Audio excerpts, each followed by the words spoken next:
Nicole Malliotakis is a New York Congresswoman who joins us now. Congresswoman, will this executive order fix America's broken border? It won't. And the reason it won't is because it would just simply limit to 2,500 individuals a day before any type of shutdown occurs. And if you calculate that, you're talking about nearly 1 million people annually.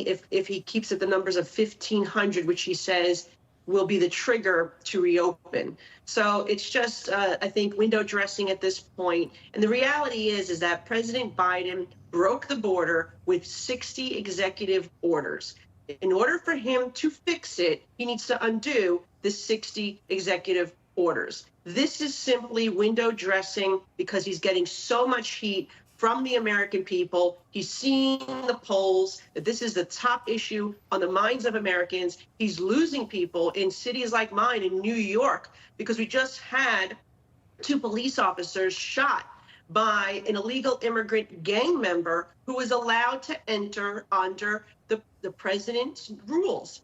He was allowed to come in, and then our mayor chose to give him housing, and the taxpayers are paying for it. And this is a criminal, a gang member from Venezuela who entered illegally in July of 2023. Well, and by the way, you actually sent out, I don't mean to interrupt you, but on your words, you actually sent out a tweet on this very topic you're talking about to Congresswoman Alexandria Ocasio-Cortez saying, hey, baby girl, 2 cops were shot in your district by an illegal immigrant who we now find out is a Venezuelan gang member being housed in a hotel at our constituents' expense, and you still have nothing to say about it? Really? Obviously, off the top, they're referencing that House hearing and the back and forth with Marjorie Taylor Greene and AOC. But this is, again, back to your point, a very serious matter happening in your home state.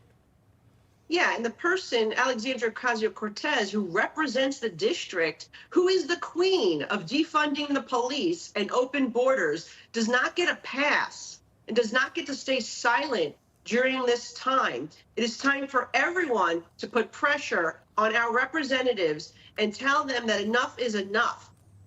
The only reason we don't have a dead police officer in New York City again right now is because they had a bulletproof vest. Few inches, that officer would have been dead. Yeah. And we cannot keep continuing to take these chances, putting our law enforcement and New Yorkers and fellow Americans like Lake and Riley at risk, who are going to die if the president doesn't undo what he did. It's just that simple. All these things about Congress needing to take action, it's nonsense. The president created this mess with 60 executive orders, and he can undo the mess by undoing those executive orders. Yeah. Day one, changing those Trump executive orders, the Trump border policies. And now he's actually going back and trying to implement what we saw under the former president. Really interesting timing, considering we're only a few months out from the November election. New York Congresswoman Nicole Malliotakis, thanks so much for coming on this morning. We appreciate it. Thank you for having me.